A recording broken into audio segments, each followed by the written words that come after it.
I am Nikita Murthy, Faculty of Information Science and Engineering, Maharaja Institute of Technology, Mysore.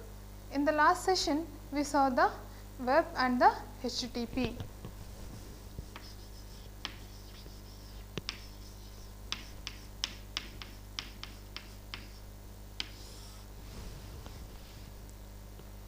Under this, we are talking about HTTP message format, and we had also studied HTTP request message format. Today, we are going to see how the HTTP response message format is going to be seen.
So, this is how the HTTP response message format will look like.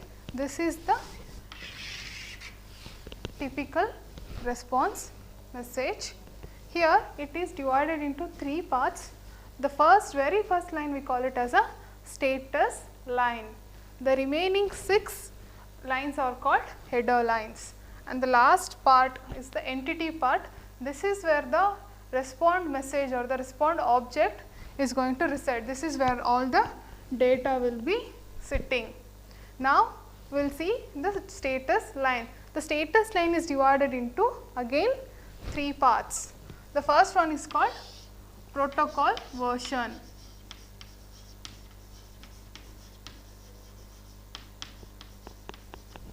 The second one is status code. The third one is called status information.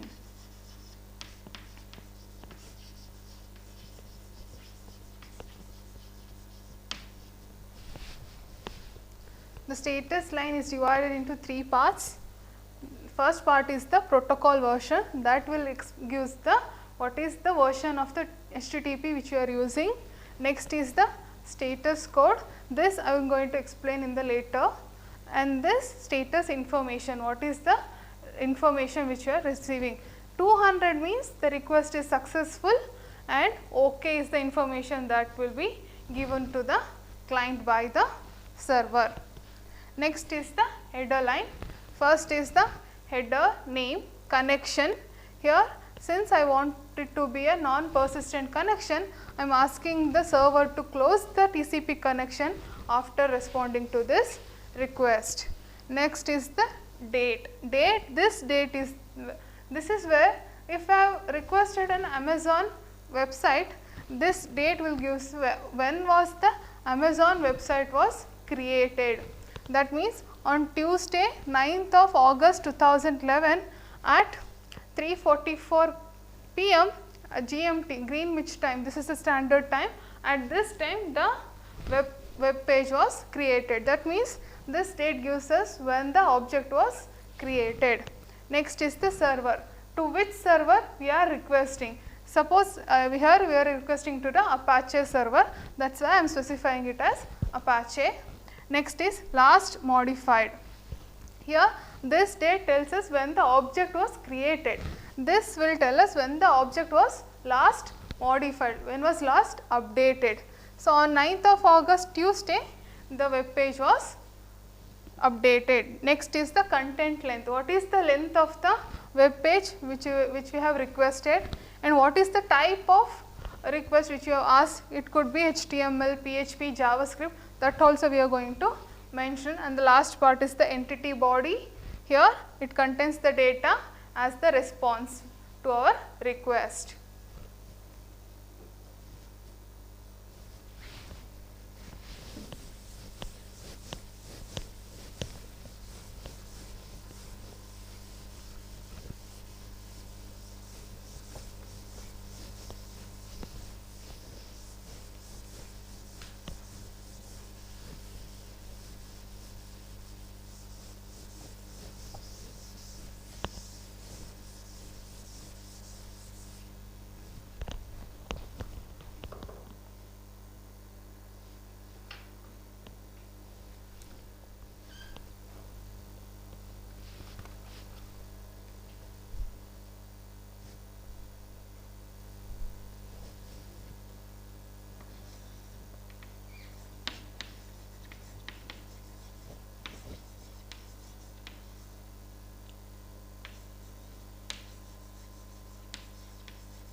So, in the status line we saw there was a protocol version, status code and the status information. That information they have listed few. The first is 200 OK, which we saw it in the example. 200 OK means this is the status code, this is the status message which is associated with the status code. OK means the request which the client has sent is successful, and as a response we are sending the information. Next is 301 moved permanently. The web page or the object the client is requesting, it is not found in the requested URL, it has been moved to the new URL. That URL will also be provided as the response. Next is 400 bad request. That means the request or the object which you have requested is error, that cannot be understood by the server. Next is 404 not found. The object which the client has requested, it is not found on the server. Next is 505 HTTP version not supported. That means the version which we are going to specify as the HTTP protocol version, it is not supported by the server.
This is the general format of the HTTP response message.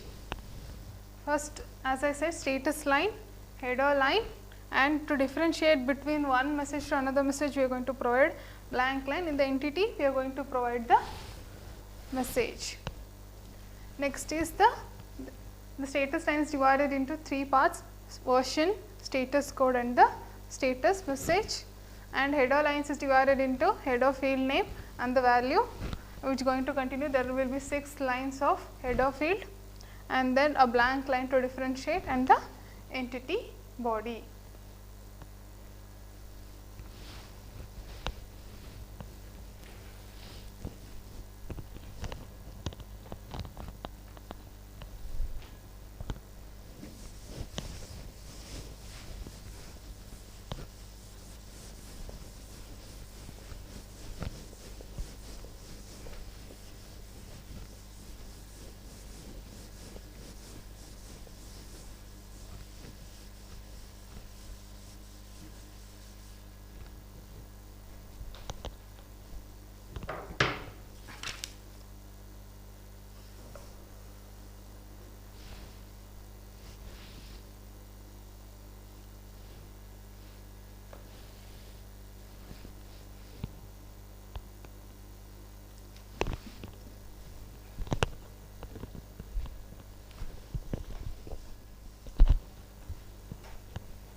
The next topic which we are going to study under the web and the HTTP is user server interaction cookies. Now, before we move into the cookies, I want you to know HTTP is a stateless protocol. That means HTTP does not save the user information. Now, suppose as a user I have asked for a Amazon page and the server has responded the Amazon web page. Now, again after a few seconds, if I again ask the server to send the web page, the same Amazon web page, the server will respond the same web page. It does not say that the same user has asked the same page recently. Instead of saving the information about the user, it will keep on responding to the request. That means it does not save any information regarding the server.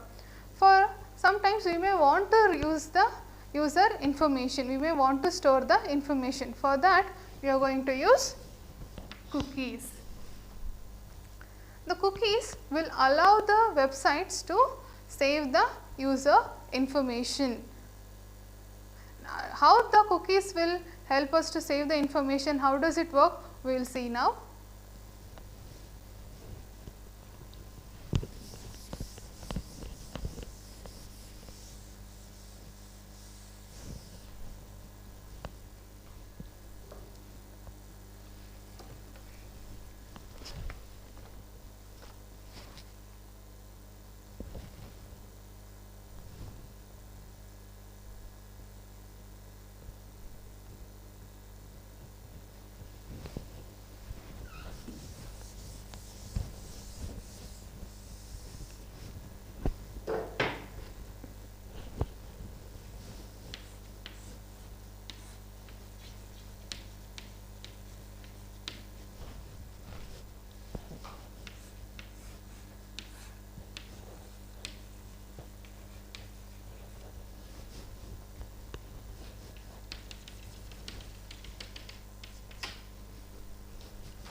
this diagram explains the cookie interaction between the client and the server.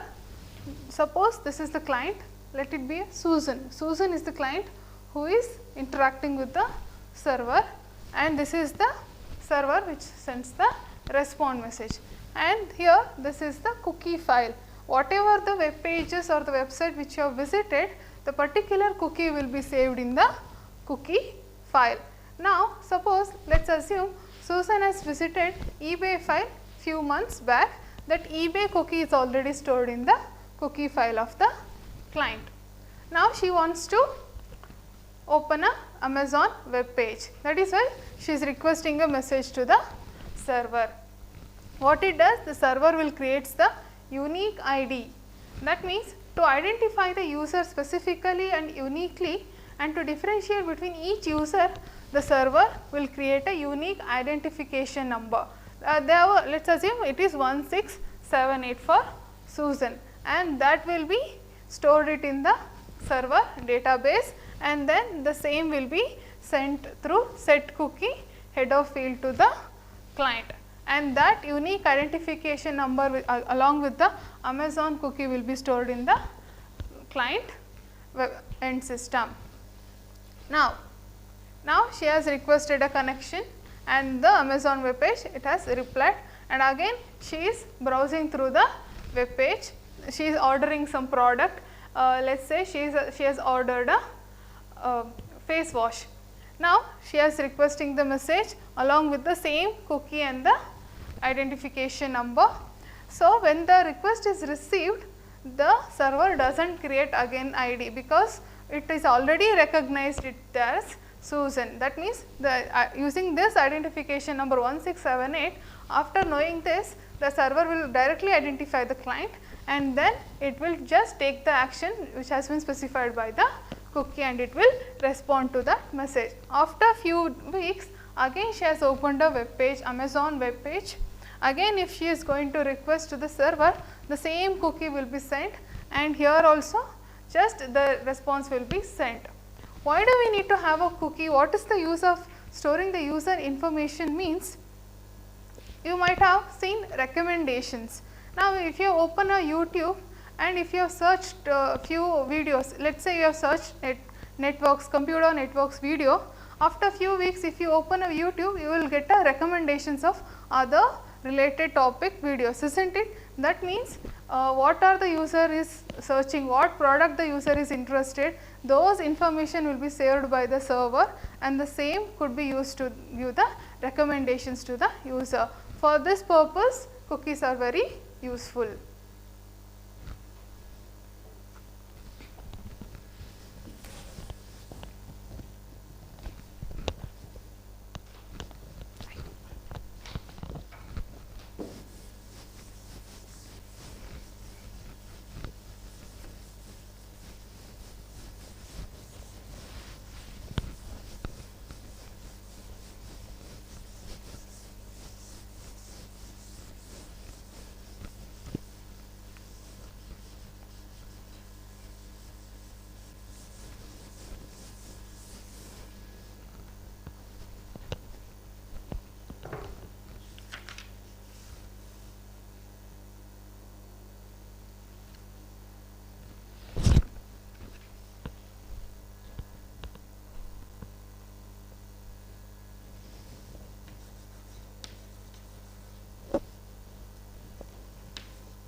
The next topic which we are going to study under web and the HTTP is web caching. Web caching is also called as a proxy server.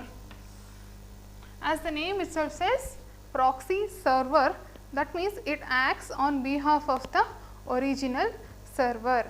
That means now a client has requested an object, means instead of going to the server and requesting the object and the server has to go through all of its database and get the object and then send it back to the client, isn't it?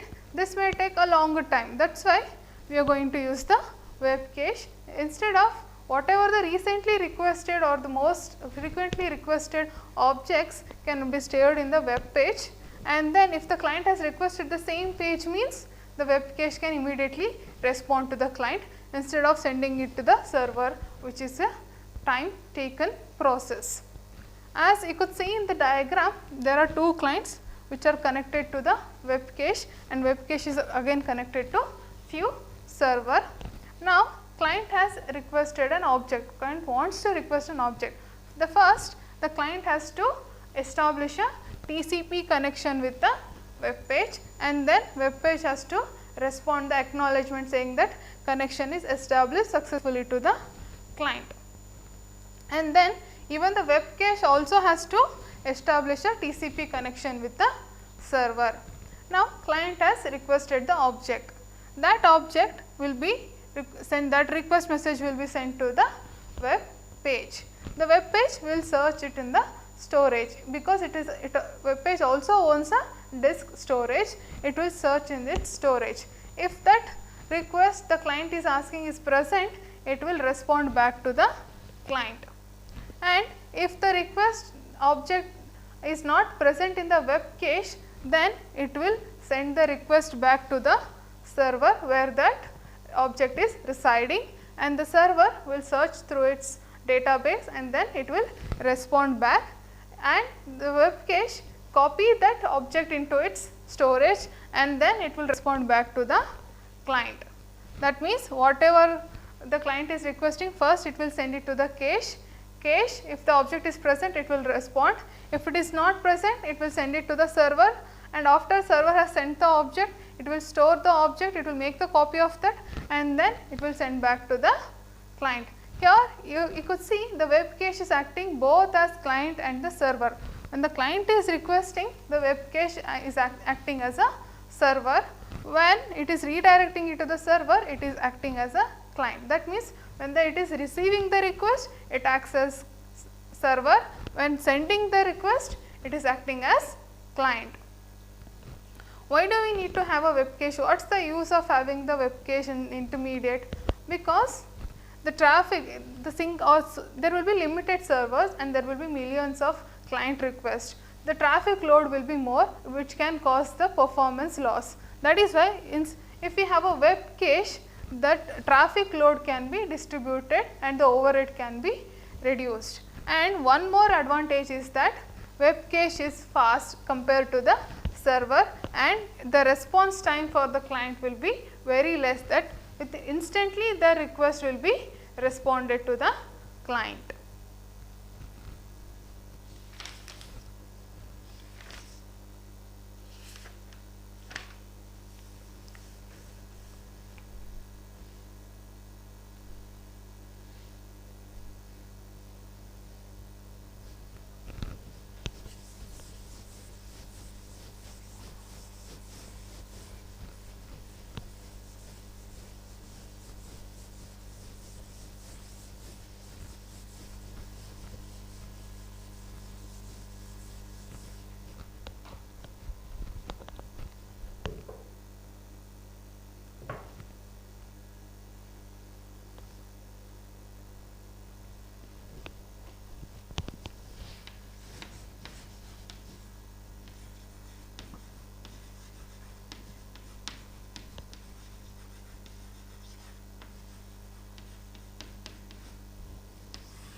the next topic which we are going to study is the conditional get. Before we explain the conditional get, let us assume a scenario where client has requested a Amazon page. The client has requested the Amazon page, the web cache has received the request, it is searching in its storage, that is not present in the web cache. What it does? It will send the request to the server and the server will respond back the Amazon page to the cache. Cache will make the copy of that Amazon and then it will send the response to the client. Now, after the client web cache has copied the Amazon, after few hours the Amazon has updated the server.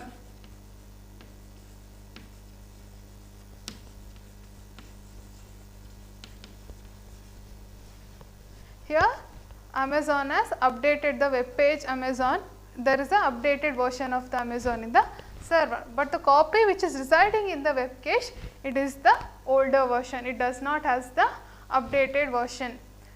Now, when the client will request the Amazon page after few weeks again, the web cache will send the response of the older version of the Amazon, because since the copy is already present and it does not ask the server.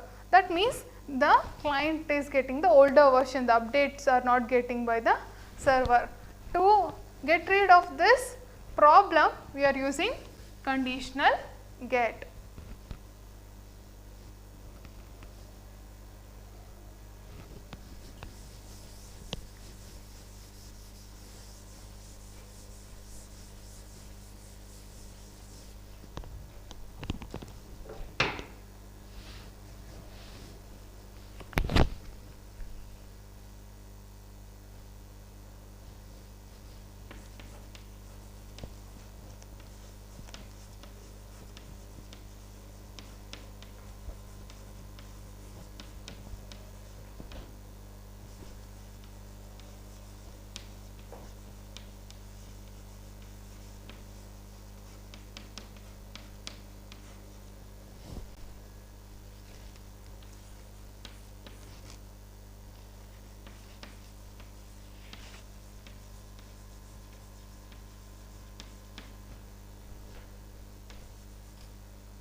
To get rid of that problem, as I said, we are going to use the conditional get. The conditional get which helps us to have for the web page to have the updated versions of all the objects which the client has requested. That means, we can say the request message is a conditional get message only if it contains these two parameters. That means, the request message should have a get method and then it should also include if modified since. It should also include if modified since header line, then only we call that message as a conditional get method.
So, this is the typical conditional get message.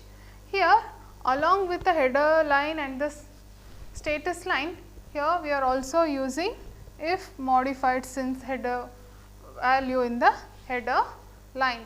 That means, here it is satisfying two parameters of the conditional get. It is using get method also, it is using if modified since header field also. That means, we can say this message as a conditional get message. Now, if we want to get a or we are requesting a Kiwi image or a Kiwi GIF from the Fruits host. That means, from the Fruits website we are requesting a Kiwi GIF, but we want the updated GIF. That is why we are using if modified since. That means, it says if the message or if the website has been modified since 7 September of 2011, then get me the updated version. Now, if we send this request, the client will send this request to the web cache. So, as it sees it is a get message, conditional get message, the web cache will send it to the server. The server will check whether the object, the requested object has been modified since this date and the time. If it is modified, it will send the new object. If it is not modified, it will send the empty object or the empty response message. So, with this we have finished the topic, the web and the HTTP. Thank you.